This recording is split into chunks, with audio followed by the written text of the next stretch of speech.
A shocking new video, filmed not by military cameras but by a civilian sailor in the Gulf of Oman, is now drawing intense scrutiny from defense analysts and governments across the Middle East. The footage, recorded near the United Arab Emirates port of Fujairah, appears to capture a moment that could have significant implications for the balance of power in the region.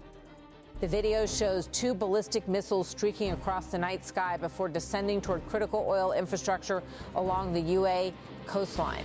Seconds later, air defense systems activate. From launch batteries on the ground, interceptors from the American-made Patriot missile defense system fire one after another in an attempt to destroy the incoming threats. Yet the result visible in the footage raises serious questions. The missiles continue toward their targets, and moments later, explosions erupt on the ground. In the clip, no clear mid-air interception can be seen. Military observers say the video appears to show a failed interception attempt, with several Patriot interceptors missing their targets. Similar footage circulating online suggests that as many as 6 interceptors were launched against 2 incoming missiles during the engagement. The incident comes during an escalating regional war that began in late February 2026 after major U.S. and Israeli strikes inside Iran triggered widespread retaliation across the Middle East. Since then, missile and drone attacks have spread across multiple countries, including the United Arab Emirates, Saudi Arabia, Bahrain, and Iraq. According to official figures from the UAE government, Iran has launched hundreds of ballistic missiles and more than 1,000 drones against the country since the conflict began. As of mid-March, at least 8 people had been killed and more than 150 injured in these attacks. Despite the heavy barrage, most incoming threats have been intercepted by air defense systems operated by the UAE and its allies. But the footage near Fujairah has sparked debate among analysts about the reliability of missile defense systems under sustained attack. The economics of the engagement are also attracting attention. Each Patriot interceptor missile can cost several $1 million. Launching multiple interceptors against a single incoming missile dramatically increases the cost of defense compared with the relatively cheaper weapons used by attackers. In recent conflicts, military strategists have warned that low-cost drones and mass-produced missiles could overwhelm expensive defense systems through sheer volume. Reports from defense experts suggest that some Iranian drones used in the war may cost only tens of thousands of dollars, while interceptors used to destroy them can cost millions. The imbalance has become a defining feature of modern warfare, where the cost of defense may far exceed the cost of attack. The strikes near Fujairah are particularly significant because of the port's strategic role in the global oil trade. Fujairah is one of the world's largest oil storage and shipping hubs and serves as a key export point for energy supplies moving from the Gulf to international markets. Damage to infrastructure in the area has already disrupted some oil loading operations, highlighting how vulnerable global energy supplies can be during regional conflicts.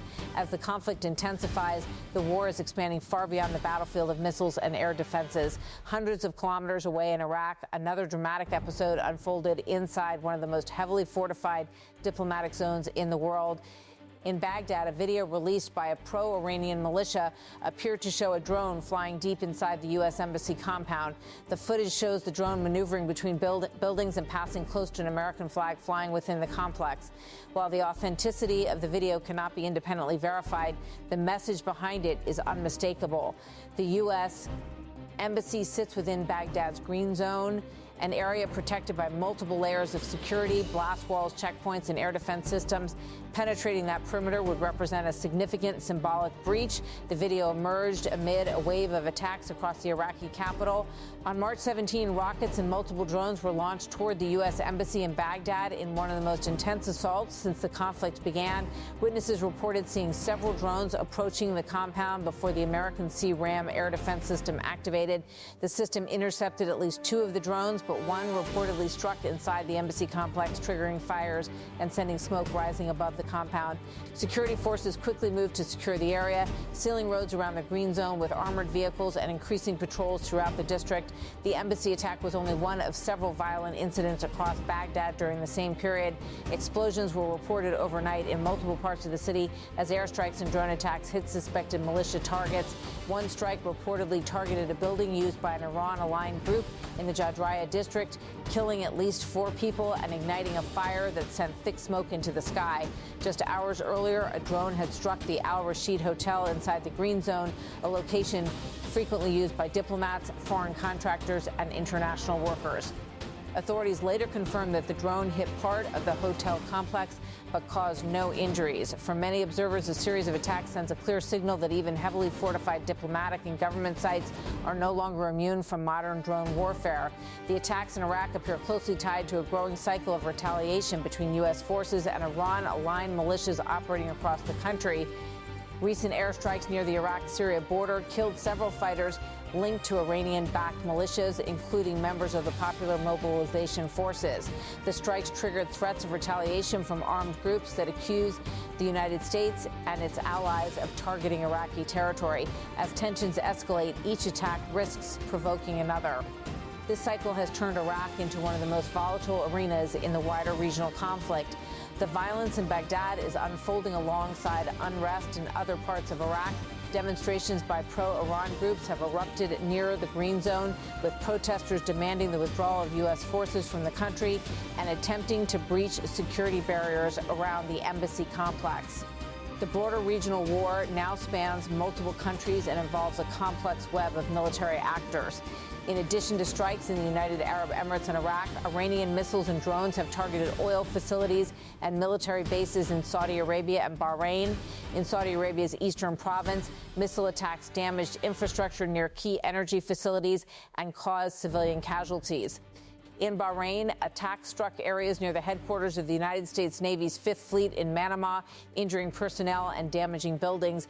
Meanwhile, the United States has conducted major air operations against Iranian targets. One of the most significant occurred on March 13 when U.S. forces launched a large bombing raid on Karg Island, one of Iran's most important oil export hubs in the Persian Gulf. The strikes targeted more than 90 military sites linked to Iran's defense infrastructure.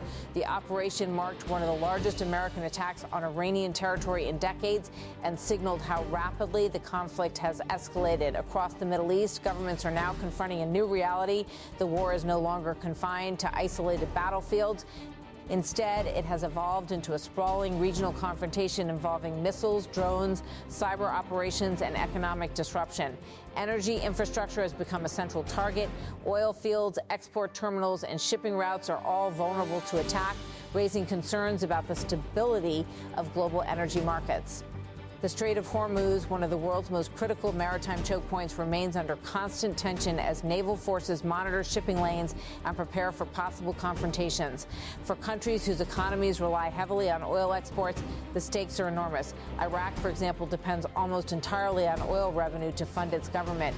Before the conflict intensified, the country exported roughly 3.4 million barrels of crude oil per day through southern ports near Basra, but ongoing military operations and disruptions to regional shipping routes have threatened those exports. Iraqi officials say they are working urgently to reopen alternative export routes, including pipelines that transport crude oil from the northern Kirkuk fields toward Turkey. Engineers are currently conducting hydrostatic testing on sections of the pipeline, a final stage required before oil can begin flowing again. Once the testing is completed, officials hope crude oil will be able to travel through the Iraqi-Turkish pipeline to the Mediterranean port of Ceyhan, allowing exports to resume without passing through the most dangerous areas of the Gulf. Even so, the capacity of these northern routes is far smaller than the southern export terminals that normally handle the majority of Iraq's oil shipments. If the war continues to disrupt those routes, the economic consequences could be severe. For now, the region remains locked in a tense and uncertain standoff. Missiles and drones continue to strike military bases and infrastructure. Air defense systems scramble to intercept incoming threats.